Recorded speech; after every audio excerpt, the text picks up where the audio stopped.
گر تم نہ سنو گے تو میری کون سنے گا۔ علامہ فیصل علیوی صاحب قبلہ یہ پیغام دے رہے تھے کہ رنج و غم سے وہ بشر ہے بے گماں خواجہ کڑک، رنج و غم سے وہ بشر ہے بے گماں خواجہ کڑک، جس پہ ہے تیرے کرم کا سائباں خواجہ کڑک۔ اگر شعر سمجھ میں آئے تو کیا بولا جاتا ہے؟ سبحان اللہ، مجھ کو اب در در بھٹکنے کی ضرورت ہی نہیں، مجھ کو اب در در بھٹکنے کی ضرورت ہی نہیں، مل گیا مجھ کو تمہارا آستاں خواجہ کڑک۔ مجھ کو اب در در بھٹکنے کی ضرورت ہی نہیں، مل گیا مجھ کو تمہارا آستاں خواجہ کڑک۔ بہت اچھے کلام، بہت اچھے اشعار آپ نے علامہ قاری فیصل علیوی صاحب قبلہ سے سماعت کیے۔ حضرات محترم، اب جس عظیم شخصیت کو آپ حضرات دور دراز سے سفر کر کے، جن کو آپ حضرات سننے کے لیے آئے ہیں، جن کے چہرے زیبا کی زیارت کرنے کے لیے آئے ہیں، وہ لمحہ قریب آ گیا ہے، وہ وقت قریب آ گیا ہے۔ میں گزارش کروں گا اپنے تمام نوجوان بچوں سے کہ جو ادھر ادھر کھڑے ہوئے ہیں، ان سے میں گزارش کروں گا کہ آج اگر آپ نے اس خطاب کو نہ سنا، بعد میں آپ یوٹیوب کے ذریعہ سنیں گے تو آپ کو افسوس ہوگا کہ ہائے افسوس کہ ہم وہاں پر موجود تھے، ہم نے ڈائریکٹ اس خطاب کو کیوں نہ سماعت کیا۔ تو میں نوجوان بچوں سے گزارش کروں گا کہ بیٹا یہ بہت شاندار جگہ پر آپ کو بٹھایا گیا ہے، جگہ کا انتظام کیا گیا، آپ حضرات بیٹھ جائیں۔ آپ حضرات کو ایک شاندار خطاب خطیب اہل سنت، مفکر اسلام، غازی اسلام، ناشر مسلک اعلیٰ حضرت علامہ مولانا ہاشم صاحب قبلہ شفیع سربراہ اعلیٰ جامعہ اشرف المدارس قدیانہ کانپور کا سماعت کرنا ہے۔ حضرات محترم، ان سے پہلے میں گزارش کروں گا کہ ہمارے درمیان میں علامہ معین القادری صاحب قبلہ تشریف لائے ہیں، جن کو وقت دیا گیا تھا، انہوں نے اپنا وقت کہا کہ حضور غازی اسلام کے خطاب کو میں بھی سننا چاہتا ہوں، لیکن ہمارے مہمان ہیں، شہر کانپور کے ایک بڑے خطیب ہیں، ایک بڑی مسجد کے خطیب و امام ہیں، تو میں چاہتا ہوں کہ علامہ نور محمد صاحب قبلہ رضوی ان کا استقبال کر لیں۔ علامہ حضور غازی اسلام کے خطاب سے پہلے میں آواز دے رہا ہوں کہ حضرت علامہ مولانا معین القادری صاحب خلیفہ حضور طاہر ملت وہ تشریف لائے۔ مولانا نور محمد صاحب قبلہ رضوی آپ کا استقبال کرنا چاہتے ہیں، حضرت تشریف لائیں۔ ماشاءاللہ یہ پرکیف نورانی منظر بھی آپ اپنے ماتھے کی نگاہوں سے دیکھ رہے ہیں۔ خلیفہ حضور طاہر ملت حضرت علامہ مولانا معین القادری صاحب کا استقبال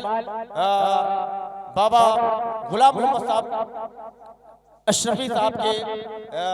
شہزادے مولانا نور محمد صاحب جو کہ حضور غازی اسلام کے شاگرد بھی ہیں،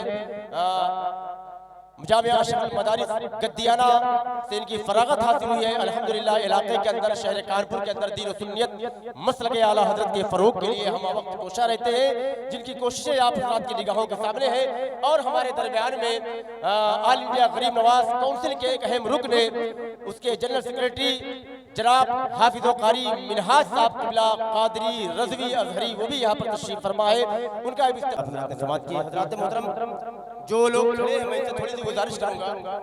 حضرت خواجہ کڑک شاہ دار رحمۃ اللہ علیہ کے پاک کی محفل میں آپ حضرات آئے ہوئے ہیں۔ اگر میری آواز آپ حضرات کے کانوں میں پہنچ رہی ہے تو ادب کے ساتھ یہ جگہ خالی ہے۔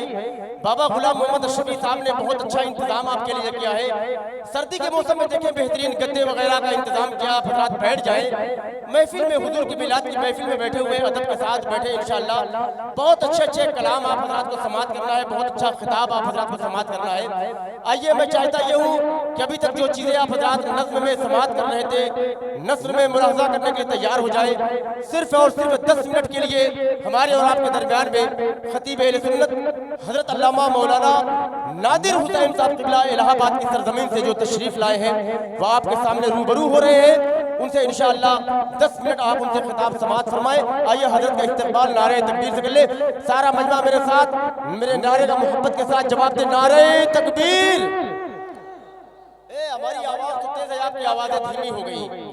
ذرا محبت کے ساتھ نعرے کا جواب دیجئے، نعرہ تکبیر، نعرہ رسالت، خواجہ کا ہندوستان علامہ نادر حسین صاحب قبلہ الہ آبادی، نعرہ تکبیر۔ ارشاد فرماتے ہیں داغ فرقت طیبہ قلب مزمحل جاتا، داغ فرقت طیبہ قلب مزمحل جاتا، کاش گنبد خضرا دیکھنے کو مل جاتا، کاش گنبد خضرا دیکھنے کو مل جاتا، میرا دم نکل جاتا ان کے آستانے پر، میرا دم نکل جاتا ان کے آستانے پر، ان کے آستانے کی خاک میں میں مل جاتا۔ حضرات گرامی وقار، اللہ رب العزت کا بے پناہ فضل و احسان ہے، آج ہم اور آپ عرصے حضرت کڑک شاہ ابدال رحمت اللہ تعالی علیہ میں حاضری کی سعادت حاصل کر رہے ہیں۔ بڑی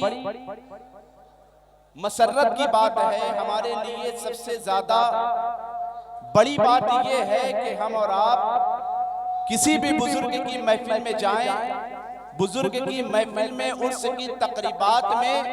شرکت کے ساتھ ساتھ ہمارے لیے سب سے زیادہ بڑی بات یہ ہے کہ ہم بزرگوں کی تعلیمات پر عمل کریں، ہم بزرگوں کی تعلیمات پر عمل کریں، ان کے مشن کو زندہ کریں، تو انشاءاللہ اس سے ہمارے بزرگوں کا فیضان ہمیں اور آپ کو بہت زیادہ ملتا نظر آئے گا۔ یہ نہیں کہ حضرت کڑک شاہ ابدال میں ہم اور آپ حاضری کی سعادت حاصل کر رہے ہیں اور نمازوں سے بھی دور رہیں، قرآن کی تلاوت سے بھی دور رہیں اور تمام وہ کام کرتے رہیں جس سے اللہ اس کے رسول ناراض ہو، تو اس سے ہمارے بزرگوں کی روح خوش نہیں ہوئی۔ ہمارے بزرگوں کی روح ہمارے ان تمام عمل سے خوش ہوگی کہ جب ہم حضرت عرس کڑک شاہ ابدال میں حاضری کی سعادت حاصل کریں، نمازوں کی بھی پابندی کریں، قرآن کی تلاوت بھی کرتے نظر آئیں، اپنے آپ کو جھوٹ سے بھی بچاتے نظر آئیں اور ہر وہ کام کرے جس سے اللہ اس کا رسول ہمارا راضی ہوتا نظر آئے، تو انشاءاللہ اس سے ہمارے بزرگوں کا فیضان ہمیں اور آپ کو زیادہ ملتا نظر آئے گا۔ سرکار تاج الشریعہ کا میں نے ذکر کیا، کون تاج الشریعہ؟ جو صرف عاشق رسول ہونے کا دعویٰ نہیں کیا کرتے تھے بلکہ ایسے عاشق رسول تھے، جب آپ حج پر پہلی مرتبہ گئے تھے سعودی حکومت کی طرف سے آپ کو روک دیا گیا تھا، اے اختر رضا تمہیں حج کرنے تبھی دیا جائے گا جب تم فتاوی رضویہ کا درس بند کرو گے، حسام الحرمین کا درس بند کرو گے، تو سرکار تاج الشریعہ نے ببانگے تو حل یہی کہا تھا کہ تم مجھے جیل کی سلاخوں میں ڈال دو، مگر اختر رضا وہی کہتا نظر آئے گا جو اس کے دادا جان نے کہا تھا، اور یہ کہتے ہوئے نظر آئے تھے حشر تک ڈالیں گے ہم پیدائش مولا کی دھوپ، مثل بھارت نت کے قلعے گراتے جائیں گے، خاک ہو جائے عدو چل کر، مگر ہم تو رضا تم میں جب تک تم ہے ذکر ان کا سناتے ہیں۔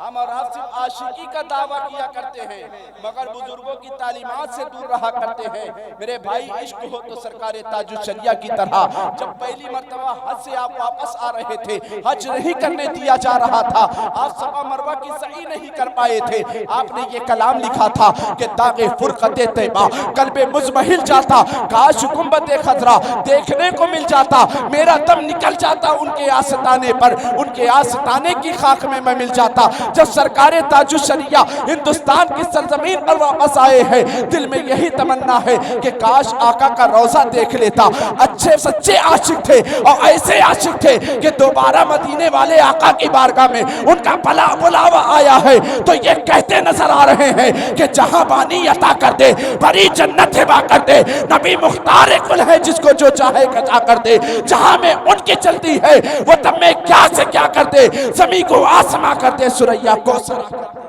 عاشق بنو میرے بھائی، صرف عاشق ہونے کا دعویٰ نہ کرو بلکہ سچے عاشق بن کر دکھاؤ، تو بزرگوں کا روحانی فیضان ہمیں ملتا ہوا نظر آئے گا۔ اللہ تعالی ہم سب کو حضرت کڑک شاہ ابدال کے خصوصی فیضان سے مالا مال فرمائے۔ السلام علیکم۔